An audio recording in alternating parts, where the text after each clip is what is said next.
Salam sejahtera semua, saya Rikilvian Jerry James dari kelas DPR 4B dengan nomor matriks 07 DPR 18F 2064. Baru-baru ini kami telah melakukan kajian terhadap pengaruh influencer dalam pembuatan dan keputusan pembelian produk di kalangan pelajar Politeknik Kota Kinabalu.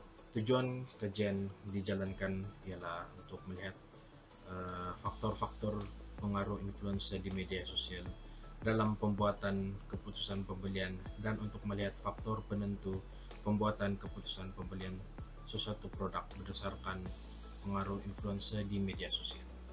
Sasaran kajian ini adalah pelajar di kalangan Politeknik Kota Kinabalu dengan menggunakan kaedah tinjauan. Hal ini karena kecenderungan mereka dalam pengaruh influencer. Faktor-faktor yang dikaji ialah faktor motivasi, sikap, pembelajaran, personality, dan persepsi serta diikuti pengaruh nilai jenama dan pengaruh physical product. Faktor utama ialah pengaruh motivasi, pengaruh physical product, dan pengaruh nilai jenama. Sekarang saya akan pergi kepada dapatan kajian dalam aspek faktor.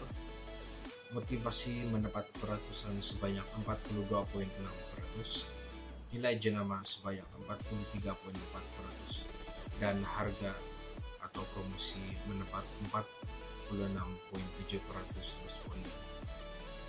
Dalam aspek pengaruh pula, untuk diri sendiri, sekitar 50.8% responden, untuk rekan-rekan sebanyak 18.9% responden, influencer yaitu 18% responden, dan keluarga mendapat peratusan sebanyak 12.39%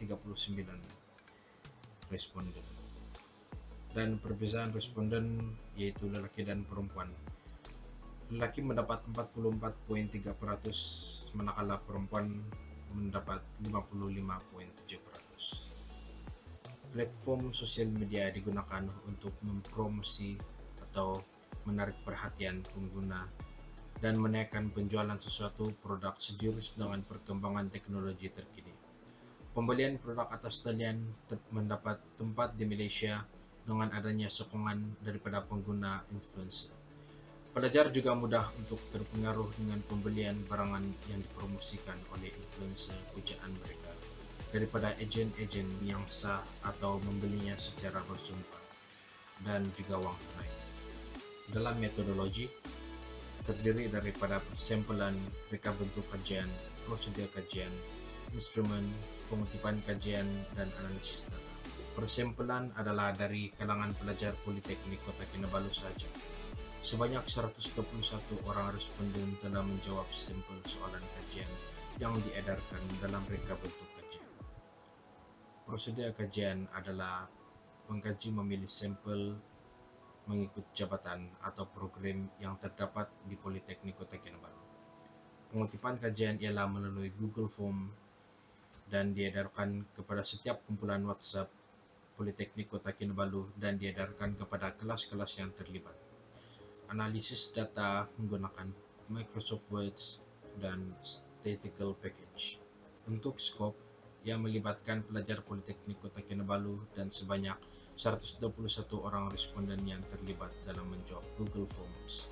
Sebagai kesimpulannya, pelajar memiliki kecenderungan untuk terpengaruh dengan persekitaran lain selain diri sendiri, seperti pengaruh influencer melalui rekan-rekan dan keluarga. Keadaan ini adalah bertepatan dengan kajian yang telah kami lakukan. Oleh itu, pelajar lebih menitik beratkan faktor harga dalam keputusan pembelian mereka. Dalam faktor nilai jenama, pelajar cenderung menilai sebuah jenama yang diulas oleh influencer sebelum membuat keputusan pembelian. Sekian.